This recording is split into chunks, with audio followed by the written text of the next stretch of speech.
Ramakrishna husband of Vaidehi. Vaidehi గురించి 2 ముక్కల్లో చెప్పాలంటే ఆమె ఒక మెరుపు తీగ ప్లస్ జాజిమల్లె పందిరి. పోలిక బాగోలేదు కదూ. సరే, ఇంకా వివరంగా చెప్పాలంటే ఆమెను చూస్తే గుండె లోతుల్లో ఎక్కడో ఒక మెరుపు మెరిసి కళ్ళు మూతలు పడి ఎక్కడికో ఊహల్లోకి వెళ్ళిపోతాం. మనసు వశం తప్పుతుంది. సరిగ్గా ఆ సమయానికి ఒక పిల్ల తెమ్మెర మల్లెపందిరి మీదుగా జాజిమల్లెల పరిమళాన్ని మూసుకుంటూ సన్నగా తాకుతూ వెళ్ళిపోతుంది. ఆ తర్వాతేమవుతుందని ఆలోచించనవసరం లేదు. మనసు పూర్తి సుషుప్త అవస్థలోకి వెళ్ళిపోతుంది. తరువాత కలలు కనటం తప్ప ఇంకా ఏమీ చేయలేం. అవును, ఇదంతా నిజమే. వైదేహిది నిజంగానే గొప్ప సౌందర్యం. ఇది ఎవరూ కాదనలేని సత్యం. శ్రీనాథుడు కనుక చూసి ఉంటే శృంగార నైషధాన్ని పక్కన పెట్టి మరో ప్రబంధ కావ్యాన్ని వ్రాసి ఉండేవాడు. అల్లసాని పెద్దన్న, ముక్కు తిమ్మన్న మొదలైన వారంతా చరిత్ర ప్రసిద్ధికెక్కిన ప్రబంధ కవులు. వాళ్ళంతా స్వంత బుర్రతో ఆ ప్రబంధాలన్నీ రాసి ఉండరు. ఏ వైదేహి లాంటివారో తారసపడితే ఆ ఇన్స్పిరేషన్తోనే, ఆ ఊహలతోనే ఆ అద్భుత ప్రబంధాలనే రాసి ఉండవచ్చు. వేటూరి సుందరరామమూర్తి గారు తన సిరిమల్లె నీవే పాటను వైదేహి లాంటి లలనను చూసే రాసి ఉంటారు. వైదేహిని చూస్తే మళ్ళీ దానిని మించిన మరో పాటను ఖాయంగా రాసి ఉండేవారు. అయితే ఆమెను చూడకుండానే ఆయన వెళ్ళిపోయారు. మనకు మరో మంచి పాట మిస్ అయ్యింది. సామాన్యంగా అందము, తెలివి జమిలిగా కలిసి ఉండాలని రూలేమీ లేదు. కాకపోతే వైదేహి విషయంలో ఆ రూలుకు కొద్దిగా మినహాయింపు ఉన్నది. ఎందుకంటే వైదేహి చాలా తెలివైందే. దానికి తోడు ధైర్యవంతురాలు. జీవితం అంటే ఏదైనా సాధించటానికే గానీ ఊరికే తిని తొంగోవటం కాదన్నదే ఆమె పాలసీ. రిస్క్ తీసుకోనిదే ఏమీ సాధించలేమని ఆమెకు తెలుసు. రిస్క్ తీసుకోవాల్సి వస్తే వెనకాడే మనిషి కాదు, కాస్త మొండితనం కూడా ఉన్నది. అదే లేకపోతే ఈ కథ చెప్పుకోవడానికి ఏమీ ఉండేది కాదు. తెలివైన వాళ్ళంతా తెలివి తక్కువ పనులు చెయ్యరని ఎక్కడా లేదు. లేకపోతే వైదేహి లాంటి అమ్మాయి రామకృష్ణను ఇష్టపడటమేంటి? తన కోసం ఎంతోమంది క్యూలో నిలబడి ఉంటే ఆ క్యూలో నిలబడి ఉన్న వాళ్ళల్లో మహామహా ప్రయోజకులున్నా కానీ వాళ్ళందరినీ త్రోసిరాజని తండ్రిని ఎలాగోలా ఒప్పించి రామకృష్ణను పెళ్లి చేసుకోవటం ఏంటి? రామకృష్ణ చాలా సీదాసాదా వ్యక్తి. 10 మందిలో ఒకడు. అతడిని గురించి ఏమైనా చెప్పాలని ఉంది కానీ ఏం చెప్పాలో మాత్రం తెలియదు. అంతే. మామూలు వ్యవహారిక పరిభాషలో చెప్పాలంటే అతడు చాలా మామూలు కుర్రాడు. అంతకంటే ఏమీ లేదు. మనిషి బాగానే ఉంటాడు. ఒక మోతుబరి కొడుకు. 1-2 తరాల వరకు ఏ పని చెయ్యకపోయినా జరిగిపోయే కుటుంబంలో పుట్టాడు. మనిషిలో ఒక రకపు నిర్లక్ష్యం. దేన్ని గురించి అట్టే సీరియస్గా ఆలోచించడం. తన జీవితం మీద తనకి పెద్ద అంచనాలేమీ లేవు. రావలసింది ఎలాగో వస్తుంది, రానిది ఎంత కొట్టుకున్నా రాదు. ఇది రామకృష్ణ ఫిలాసఫీ. కాకపోతే రామకృష్ణకు కూడా ఎంతో కొంత మెరిట్ లేకపోలేదు. భగవంతుడు భూమి మీదకు ఎవరినైనా పంపేటప్పుడు చిన్నదో పెద్దదో వరమిచ్చి పంపుతాడు. అలాగే రామకృష్ణను కూడా భూమి మీదకు పంపాడు. శివాజీ గణేశన్, నంబియార్, ఎంఆర్ రాధాల నక్షత్రంలో పుట్టాడు. ఆ మహానుభావులతో పోల్చినంత మాత్రాన వాళ్ళంత మహానటుడు అనే పొరబడనవసరం ఏమాత్రం లేదు. స్టేజ్ ఎక్కంగానే ఆ 3 మహానటులు మనవాడిని పూనతారు. అంతే. ఇక చెలరేగిపోతాడు. విపరీతంగా యాక్షన్ చేసి పారేస్తాడు. అంటే రూపాయికు రూపాయిన్నర యాక్షన్ అన్నమాట. ఓవర్ యాక్షన్ అనేది తెర మీద ఎబ్బెట్టుగా ఉంటుంది కానీ స్టేజీ మీద కాదు. స్టేజ్ మీద ఓవర్ యాక్షన్ అనేది ఒక రకంగా ప్లస్ పాయింటే. అందుకే రామకృష్ణకు నటుడిగా ఎంతో కొంత గుర్తింపు. వైదేహిని చూడగానే ఊహల్లోకి వెళ్ళిపోయిన అనేక మందిలో రామకృష్ణ కూడా ఒకడు. అతడికి చాలా తొందరలోనే జ్ఞానోదయం అయింది. క్యూలో తనకంటే ముందు చాలామందే ఉన్నారు. పడదోసుకుంటూ వెళదామంటే ముందున్న వాళ్ళంతా మహామహులు, తనేమో అర్భకుడు. ఎందుకొచ్చిన ఆయాసం? తన లిమిటేషన్స్ ఏంటో రామకృష్ణకు బాగా తెలుసు. ఊడుకున్నంత ఉత్తమం, బోడిగున్నంత సుఖం లేదని విఘ్నుల ఉవాచ. ఆ సూత్రాన్ని రామకృష్ణ చాలా నిజాయితీగా నమ్ముతాడు. రామకృష్ణకు ఆట్టే కష్టపడే అలవాటేమీ లేదు. వైదేహి కోసం తలకిందులుగా తపస్సు చేసినా తనకు దక్కదని అతడికి తెలుసు. ఇంకెందుకు కష్టపడటం, వృధా ప్రయాస, ఆమె గురించి ఆలోచించి మనసు పాడు చేసుకోవటం అనవసరం. అదంతా గిట్టుబాటు కాని వ్యవహారం. అందుకే వైదేహిని తన మనసులో నుంచి తుడిసేశాడు. ఆమె గురించి ఆలోచించే ప్రయత్నం కూడా పూర్తిగా మానేశాడు. బహుశా అదే అతనికి కలిసొచ్చుంటుంది. వైదేహికి అప్పుడప్పుడు సినిమాలు చూసే అలవాటుంది. మంచి సినిమా అని తన ఫ్రెండ్స్తో కలిసి సినిమాకు వచ్చింది. హిట్ పిక్చర్ ఏమో బాగా రష్గా ఉంది. ఆడవాళ్ళ కౌంటర్ కూడా బాగా రష్గా ఉంది. ఇంత దూరం వచ్చి సినిమా చూడకుండా వెళ్ళాలంటే ఉసూరు అనిపించింది. పైగా ఆటో ఖర్చు గుర్తుకొస్తున్నది. సినిమా చూడలేకపోతే అదొక దండగా, డబ్బులేమీ ఊడికినే రావుగా. సరిగ్గా అదే సమయంలోనే రామకృష్ణ ఎదురుగా వస్తున్నాడు. రామకృష్ణ దగ్గరకు రాగానే అతన్ని పిలిచింది. రామకృష్ణ, శివరాం నీకు ఫ్రెండేగా, 4 టికెట్లు ఇప్పించవా ప్లీజ్ అని రిక్వెస్ట్ చేసింది. శివరాం హాలు ఓనర్ గారి అబ్బాయి. వీళ్ళ కాలేజీలోనే చదువుతున్నాడు. రామకృష్ణకు మంచి స్నేహితుడు. రామకృష్ణ చాలా క్యాజువల్గా ఆ రిక్వెస్ట్ను రిసీవ్ చేసుకున్నాడు. No excitement. అందని ద్రాక్ష కోసం నోరు ఊర్చుకునే అలవాటు అతడికి పుట్టుకతోనే లేదు. వైదేహి, నేను ప్రయత్నిస్తాను. టికెట్లు అయిపోతే నేనేమీ చేయలేను అని డబ్బులు తీసుకుని లోపలికి వెళ్ళాడు. రామకృష్ణ లోపలికి వెళ్ళి గొప్ప ప్రయత్నం ఏమీ చేయలేదు. మేనేజర్ని అడిగాడు. టికెట్లు ఉన్నవి అతడు ఇచ్చాడు. వాటిని తెచ్చి వైదేహికి ఇచ్చాడు. Thank you Ramakrishna, thank you. Vaidehi కృతజ్ఞతలు చెప్పింది. ఓకే ఓకే చాలా మామూలుగా చెప్పి సమాధానం కోసం కూడా ఎదురు చూడకుండా వెళ్ళిపోయాడు. వైదేహికి ఇదొక షాక్. ఇన్నాళ్ళు ఎవరైనా సరే తనతో మాట్లాడడానికి ఎగిరి గంతేసేవారు.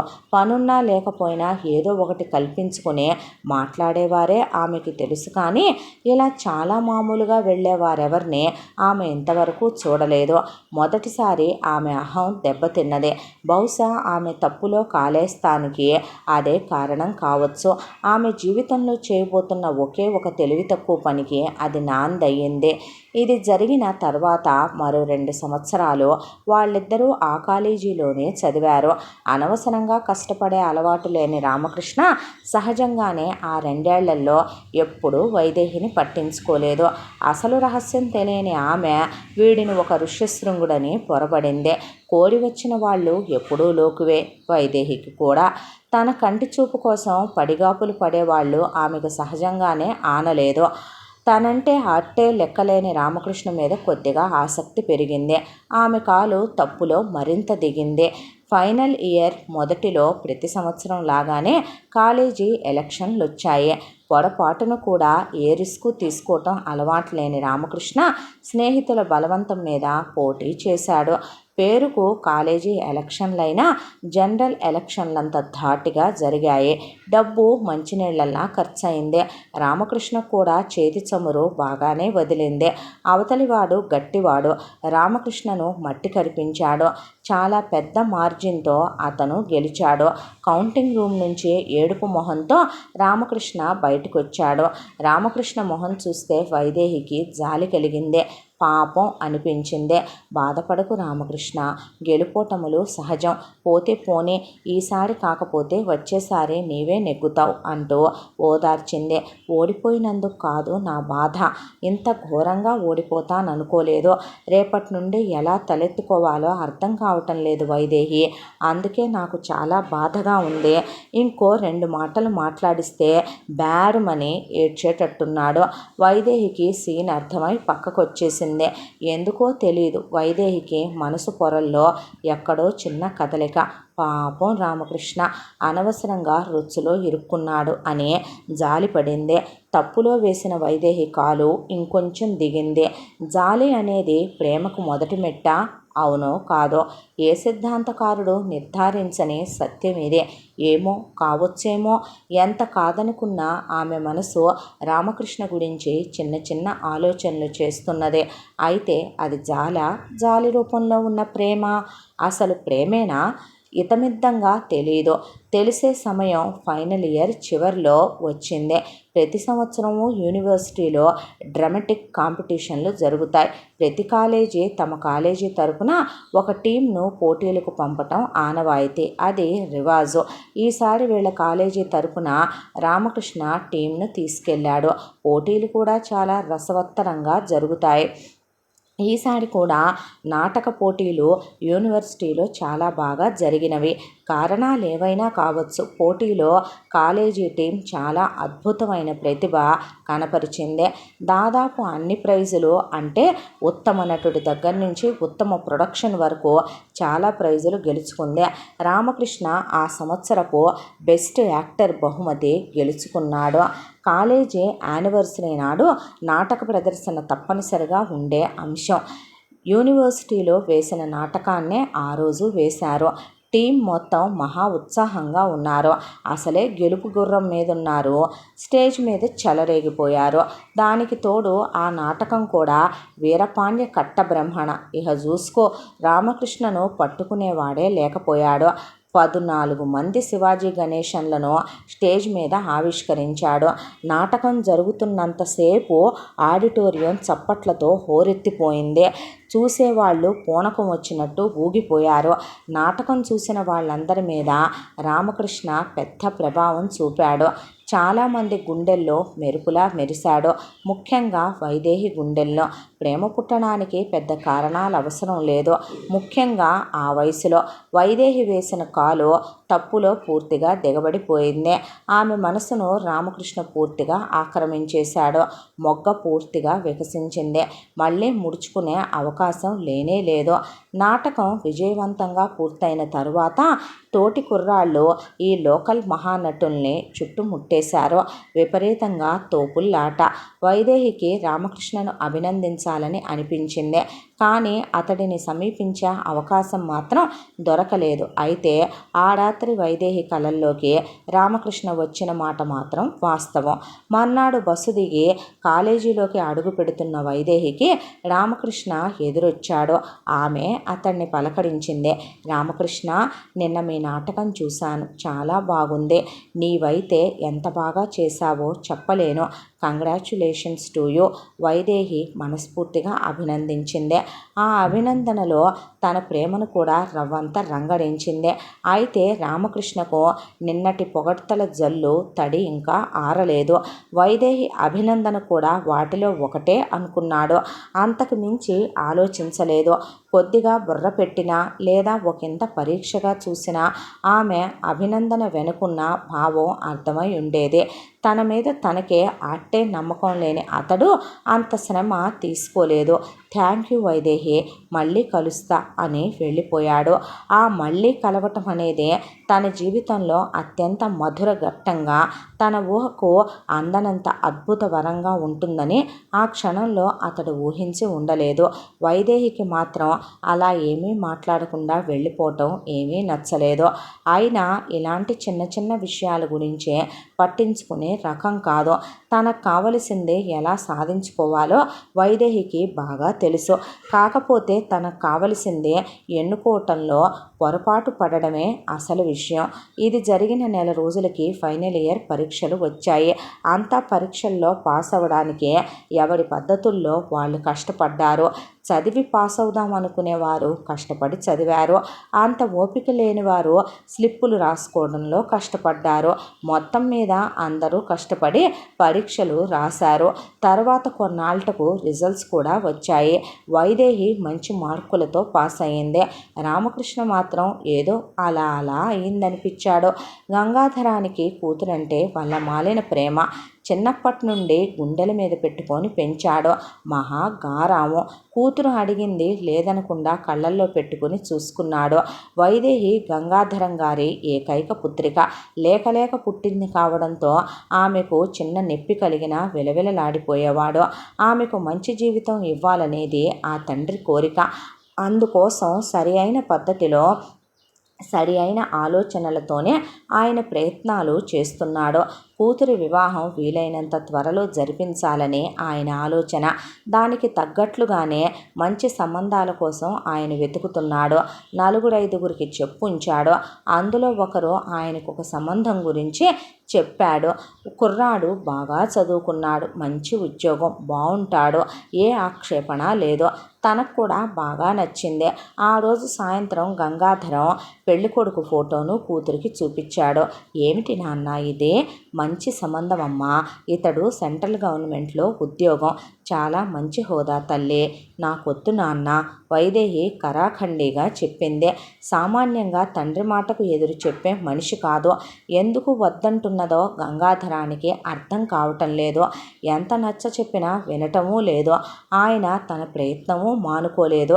కాదమ్మా, ఇంత మంచి సంబంధం మనకు దొరకదమ్మా. ఒక్కసారి కుర్రాడిని చూద్దాం, అంతగా నచ్చకపోతే వదిలేద్దాం. ఈ ఒక్కసారి నా మాట వినమ్మా అని గంగాధరం కూతుర్ని బ్రతిమిలాడాడు. ఈయన ఎంత చెప్పినా తన మొండితనమూ తగ్గలేదు. అప్పుడు కలిగింది ఆయనకు మొదటిసారి భయం. కూతురేమైనా ప్రేమలో పడిందేమోనని. ధైర్యం ఉగ్గబట్టుకుని కూతుర్ని అడిగాడు. ఏమ్మా, ఇంకెవరైనా నీ మనసులో ఉన్నారా తల్లి? వైదేహి వెంటనే సమాధానం చెప్పలేదు. ఆమెకు ధైర్యం చాలలేదు రామకృష్ణ గురించి చెప్పేందుకు. కానీ చెప్పక తప్పలేదు. తండ్రి ఒత్తిడి భరించలేకపోయింది. అదీ కాక ఇవాళ కాకపోయినా రేపెప్పుడైనా చెప్పక తప్పదు. తెగించింది. ధైర్యం కూడగట్టుకుని చెప్పేసింది. మా కాలేజీలో చదువుతున్న రామకృష్ణను చేసుకుంటాను నాన్న. వాళ్ళుండే ఊరు చిన్న పట్టణం. దాదాపు ఒకరికి ఒకరు తెలిసే అవకాశం ఉన్నంత చిన్న ఊరు. ఎవరు? రామస్వామి కొడుకు రామకృష్ణ. గంగాధరానికి గుండె అట్నుంచి ఇటు జరిగిపోయింది. వైదేహి అంటూ తల ఊపింది. గంగాధరానికి తల గిర్రున తిరిగింది కూతురు దెబ్బకు. ఏం చెయ్యాలో తెలియని పరిస్థితి. నీరసపడిపోయాడు. అంతకంటే ప్రయోజకుడు నీకు దొరక్కపోయాడా తల్లి? చదువు సంధ్యాలేని వాడెక్కడ దాపురించాడే నీకు? వద్దమ్మా, అలాంటి పనికి మాలిన వాడిని కట్టుకుని నీవు పావుకునేది ఏమీ లేదు. నా మాట వినమ్మా, నీకు రాజులాంటి సంబంధం తెస్తాను. ఏ తండ్రికైనా కూతురికి మంచి సంబంధం చేయాలని ఉంటుంది. దానికి గంగాధరం ఏమీ అతీతుడు కాదు. పోయి కూతురు ఇలాంటి వాడిని చేసుకుంటానంటే ఏ తండ్రికైనా బాధే. గంగాధరం ఎంత బ్రతివిలాడినా వైదేహి తన పట్టు వీడలేదు. తల్లి కూడా నచ్చజెప్పడానికి విశ్వ ప్రయత్నం చేసిందే. లాభం లేకపోయిందే. సరేనమ్మా, నీ కర్మ ఎలా రాసి ఉంటే అలా జరుగుతుంది. నేను రామస్వామితో మాట్లాడతాను. రాత్రి 8 అయ్యింది. టీవీలో సీరియల్ వస్తున్నది. మంచి రసపట్టులో ఉంది. కాళ్ళు బారాజాపుకొని రామకృష్ణ సీరియల్ను ఏకాగ్రతతో చూస్తున్నాడు. సీరియల్ అయితే బాగుంది, కానీ హీరో పెర్ఫార్మెన్సు రామకృష్ణకు ఆట్టే నచ్చలేదు. తనైతే ఎంత బ్రహ్మాండంగా చేసి ఉండేవాడో ఆలోచిస్తున్నాడు. రామస్వామి ఇంటికి వచ్చేటప్పటికి పుత్రరత్నం సీరియల్లో లీనమైపోయి ఉన్నాడు.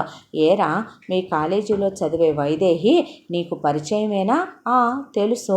ఎందుకు? కొడుకు సమాధానం. ఏమీ లేదు. ఆ అమ్మాయి తండ్రి గంగాధరం ఇందాక బజార్లో కలిసినప్పుడు సంబంధం గురించి మాట్లాడాళ్లే. అందుకు. వైదేహి తండ్రి తన కూతురు సంబంధం గురించి తన తండ్రితో ఎందుకు మాట్లాడాడో రామకృష్ణకు అర్థం కాలేదు. నీ గురించే అడిగాడు. ఆలోచించి చెబుతానన్నాను. రామస్వామి పెద్ద ఉత్సాహంగా. ఏమీ లేదు. రామకృష్ణకు గుండె లై తప్పింది. తను వింటున్నది నిజమో కలో అర్థం కాలేదు.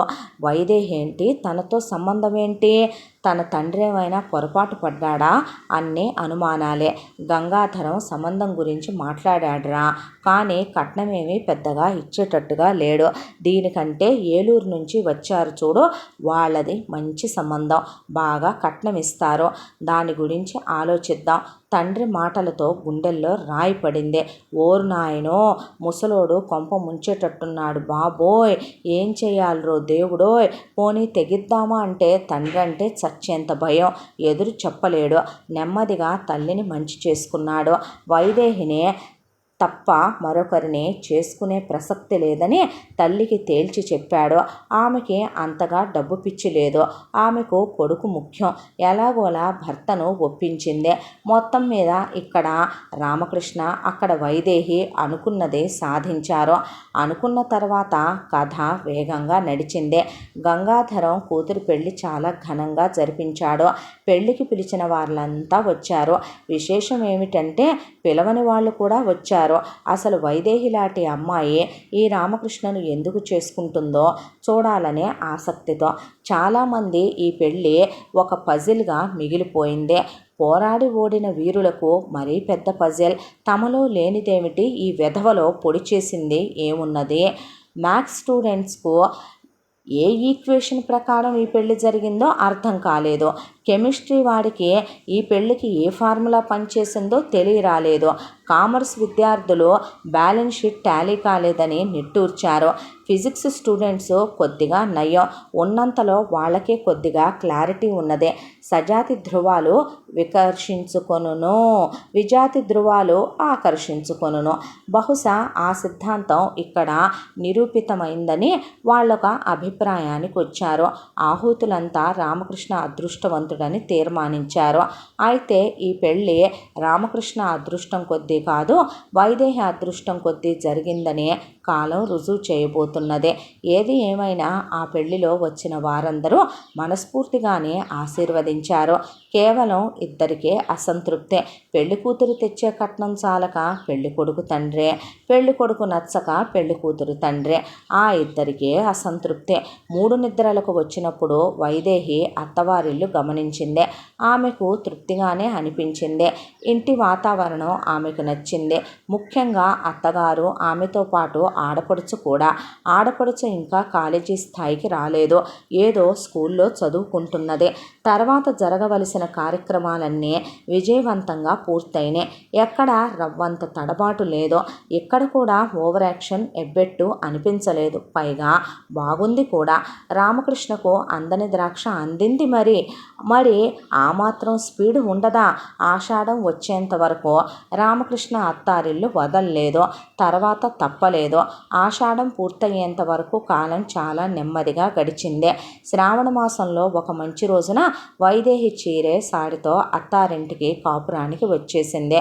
కోడల్ని చూసి అత్త మురిసిపోయింది. ఆడబిడ్డ తనకు మంచి ఫ్రెండ్ దొరికిందని సంతోషించింది. రామకృష్ణ సంగతి సరే, మామగారి సంగతి అనవసరం. ఆషాఢ మాసంలో అతి నెమ్మదిగా గడిచిన శ్రావణ మాసం తర్వాత నుండి కాలం రెట్టింపు వేగంతో పరిగెత్తుతుంది. నెల అయింది, 2 నెలలైంది వైదేహి కాపురానికి వచ్చే. వైదేహితో కాలక్షేపం తప్ప రామకృష్ణకు ఏ ఇతర వ్యాపకం లేదు. ఉద్యోగ ప్రయత్నాలేమీ లేవు. ఏమైనా చెయ్యాలనే తపన లేదు. నాటకాల రిహార్సల్స్ ఉంటే మాత్రం ఉత్సాహంగా వెళతాడు. మిగిలిన సమయాలలో వైదేహితో మాత్రమే గడుపుతాడు. వైదేహి లాంటి వ్యక్తికి ఈ సోమరితనం నచ్చకపోవటంలో ఆశ్చర్యమేమీ లేదు. కూర్చుని తినటం అనేది ఆమె నిఘంటువులోనే లేదు. స్వామి, ఏమిటి సోమరితనం? ఎన్నాళ్ళిలా మీ నాన్నగారి మీద ఆధారపడి బ్రతుకుతాం. ఏదైనా ఉద్యోగ ప్రయత్నం చేయండి మహాప్రభో అని కోరేదే. ఉద్యోగం పురుష లక్షణం తెలుసా అని కూడా గుర్తు చేసేదే. మరి మీరెంతకు ఎవరు? పురుషులేగా. సందేహ నివృత్తి కోసం కూడా ప్రయత్నించేదే. ఈ షంటింగ్ పడలేక రామకృష్ణ ఉద్యోగ ప్రయత్నాలు మొదలుపెట్టాడు. కానీ పెద్దగా కలిసి రాలేదు. పెద్ద ఉద్యోగాలు కుదురైన కొలువులు దొరకలేదు. దొరికిన చిన్నపాటివి అతడికి ఆనలేదు. సంవత్సరం గడిచిన తర్వాత కూడా పరిస్థితి యథాతథం. ఆర్థిక ఇబ్బందులు లేని కుటుంబం కాబట్టి ఇదేమీ వాళ్ళ మీద ఏమీ ప్రభావం చూపలేదు. కానీ వైదేహి సర్దుకోలేకపోయింది. ఇక భర్త మీద ఆశ వదులుకుంది. ఎన్నాళ్ళిలా తనే ఏమైనా చెయ్యాలి. దానికి సమాధానం చాలా తొందరలోనే దొరికింది. తమ ఇంటి దగ్గరే జాకెట్లు కుట్టుకుంటూ జీవితాన్ని నెట్టుకొస్తున్న ఒక ఇల్లాలిలో ఆమెకు ఒక దారి కనిపించింది. ఆ పేదింటి ఇల్లాలు చేస్తున్న పనే తను పెద్ద స్థాయిలో చేస్తే ఈ ఆలోచన వచ్చిన తరువాత ఆమె నిమిషం కూడా వృధా చేయలేదు. సగటు మధ్యతరగతి ఇళ్లల్లో చాలామందికి కుట్టు మిషన్లు ఉంటాయి. వారికి ఆ పనిలో ఎంతో కొంత ప్రవేశం ఉంటుంది. అలాగే వైదేహికి కూడా. దానికి తోడు వైదేహిలో క్రియేటివిటీ ఎక్కువే. ప్రతి ఊరిలోనూ చిన్నదో పెద్దదో ఫ్యాషన్ డిజైనింగ్ ఇన్స్టిట్యూట్లు ఉంటున్నవే. అలాంటి ఒక స్కూల్లో వైదేహి జాయిన్ అయ్యిందే. స్వతహాగా చురుకైంది కావటంతో, దానికి తోడు సృజనాత్మకత కూడా జత కలవటంతో కొత్త డిజైన్లను రూపొందించటం అనే కళను చాలా త్వరగా అందిపుచ్చుకుంది. కోడలి ప్రయత్నాలకి ఇంట్లో ఎవరూ ఏమీ అభ్యంతరం పెట్టలేదు. రామస్వామి అయితే సంతోషించాడు కూడా. కొడుకు చేయలేని పని కోడలు చేయగలుగుతుంది. కోడల్ని ప్రోత్సహించాడు. అవసరమైన పెట్టుబడిని కూడా అందించాడు. వాళ్ళ ఇల్లు చాలా పెద్ద స్థలంలో ఉండటము వైదేహి కలిసొచ్చింది. ఖాళీ స్థలంలో పెద్ద షెడ్లు వేసి పని మొదలుపెట్టారు. 10 మంది స్త్రీలను పనిలో పెట్టుకున్నారు. అయితే వైదేహి ప్రయత్నం మొదట్లో ఏమంత ఆశాజనకంగా లేదు. ఆమె ఈ రంగానికి కొత్త. పైగా స్త్రీ. చాలామంది రెడీమేడ్ వ్యాపారస్తులు ఆమెను తక్కువ అంచనా వేశారు. పైగా అందరూ బొంబాయి డిజైన్లకు అలవాటు పడ్డారు. అవన్నీ దూరపు కొండలు, నునుపుగా ఉంటవి. వైదేహి ఉత్పాదనలు దగ్గరవే కాదు, చాలా దగ్గరవే. ఎవరికి ఆనడం లేదు. డిజైన్లు బాగోలేదని కాదు, బాగున్నవి. కానీ ఎవరికి నచ్చవేమోనన్న సందేహం. ఎవరు స్టాక్ పెట్టడానికి ముందుకు రావడం లేదు. వైదేహి పిరికి మనిషి కాదు. నిరుత్సాహం అన్నది తన డిక్షనరీలోనే లేదు. తన మీద తనకు పూర్తి నమ్మకం ఉంది. ఏదో ఒకరోజు ఈ రంగాన్ని తను శాసిస్తుంది. కాకపోతే కొద్దిగా ఆలస్యం అవుతుంది. బ్రేక్ రావడం మాత్రం ఖాయం. రామకృష్ణ సొంతంగా ఏమైనా చెయ్యాలంటే బద్ధకస్తుడే కానీ భార్యకు సహకారం అందించడంలో మాత్రం ఏమీ బద్ధకించలేదు. రోజు ఆమెను తన బండి మీద ఎక్కించుకుని ప్రతి షాపుకు తిరిగేవాడు. చుట్టుపక్కల ఊళ్ళకు కూడా తీసుకెళ్లేవాడు. ఆమెకు అవసరమైన సరంజామాను నిమిషాల మీద అందించేవాడు. తను చేయగలిగిన ప్రతి సహాయాన్ని ఆమెకు అందించేవాడు. వైదేహికి ఒకరోజు ఒక ఆలోచన వచ్చింది. తను తయారు చేసిన డ్రెస్సులు తన దగ్గరే ఉంచుకునే బదులు షాపుల్లోనే ఉంచుదాం. ఎక్కడైనా ఖాళీగా పడి ఉండటమేగా, అమ్మినప్పుడే డబ్బులు ఇస్తారు. ఈ ఆలోచన వచ్చిన తరువాత ఆమె నిమిషం ఆగలేదు. 4-5 షాపుల వారిని కలుసుకుని తన ప్రతిపాదనను వాళ్ళ ముందుంచింది. సార్, మా ప్రొడక్ట్స్ను మీ మార్కెట్ చేసి పెట్టండి. అవి అమ్ముడైన తర్వాతనే మాకు డబ్బు ఇవ్వండి. ఇందువల్ల మీకు నష్టమేమీ లేదు కదా. పెట్టుబడి లేని వ్యవహారం కాబట్టి వాళ్లకు సహజంగానే ఏమీ అభ్యంతరం లేకపోయింది. అమ్మా, నీ మీద అభిమానం కొద్దీ మేము ఒప్పుకుంటున్నాం. మీ రేటు ఎంతో చెప్పండి. అమ్మిన దానిలో 10% మేము కమిషన్ తీసుకుంటాం. మిగిలింది మీది. సరేనా? వ్యాపారస్తులే ఎక్కడైనా. ఇందులో వాళ్ళకి పోయేదేమీ లేదు. అమ్మగలిగితే కమిషన్ వస్తుంది, లేకపోతే లేదు. వాళ్ళ పెట్టుబడి ఏమీ నష్టపోవటం లేదు. ఆమె స్టాకును అమ్మి పెట్టడానికి ఒప్పుకున్నారు. వచ్చేవన్నీ పండుగ రోజులే. క్లిక్ అయితే ఇప్పుడే అవ్వాలి. అవుతుంది కూడా. వైదేహి కృషి సామాన్యమైంది కాదు. తన కెరియర్ మొదటి దశలో ఉన్నదే. ప్రయత్నంలో పూర్తి అంకిత భావం ఉన్నదే. పైకి రావాలన్న తాపత్రయం ఉంది. నాణ్యత ఉంది. అది ఆమె సృజనాత్మకత అదనపు బలం. షాపుల్లో అమ్మే డ్రెస్సులన్నీ వాళ్ళ పెట్టుబడి పెట్టి తెచ్చినవే. పైగా మంచి ఆకర్షణీయమైన ప్యాకింగుల్లో ఉంటాయి. షాపు వాళ్ళు కూడా వాటిని అమ్మేందుకే ప్రాధాన్యతనిచ్చేవారు.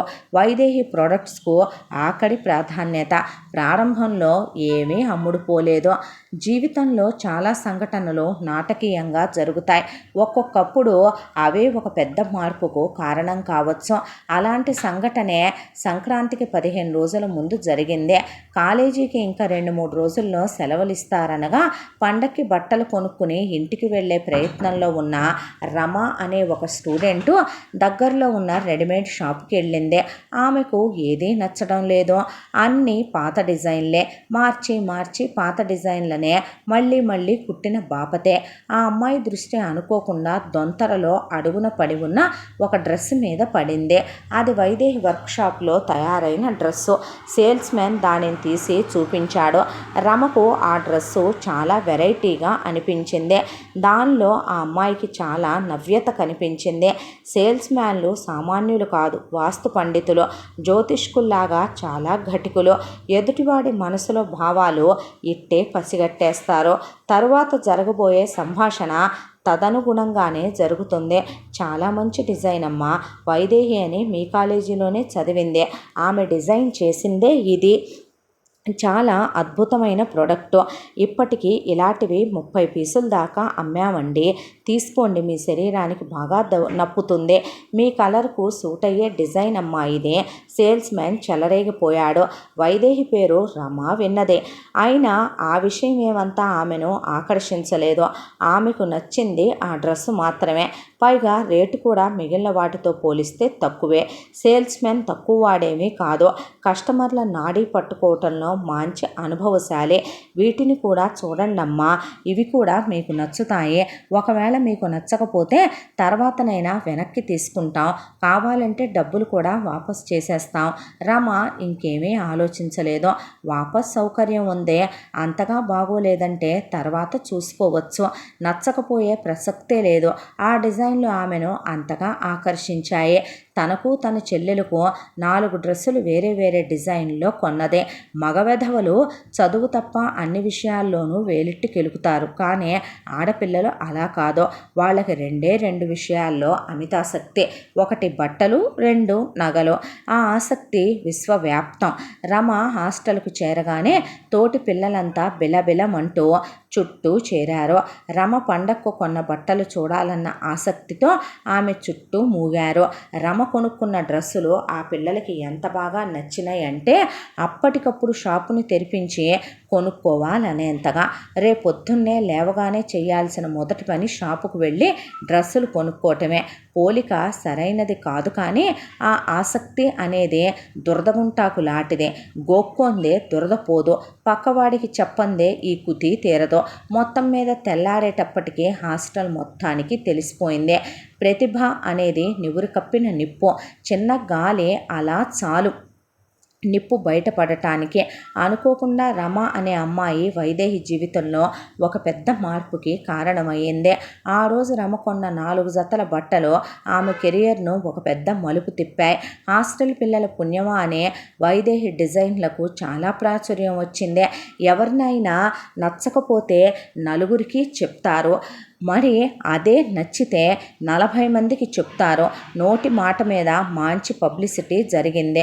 మొత్తం మీద సంక్రాంతిలోపు వైదేహి షాపుల వాళ్ళకిచ్చిన స్టాక్ దాదాపు అమ్ముడైపోయింది.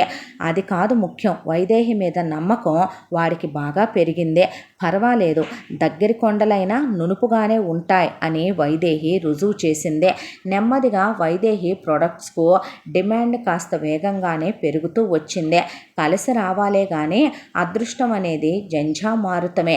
వైదేహి పేరు క్రమంగా పెరుగుతూ వచ్చింది. దానికి తగ్గట్లుగానే డిమాండ్ కూడా. ఊపిరి సలపనంత పని. నెమ్మదిగా వర్క్షాప్ను పెద్దది చేసింది. ఉద్యోగులు పెరిగారు, వ్యాపారము పెరిగింది.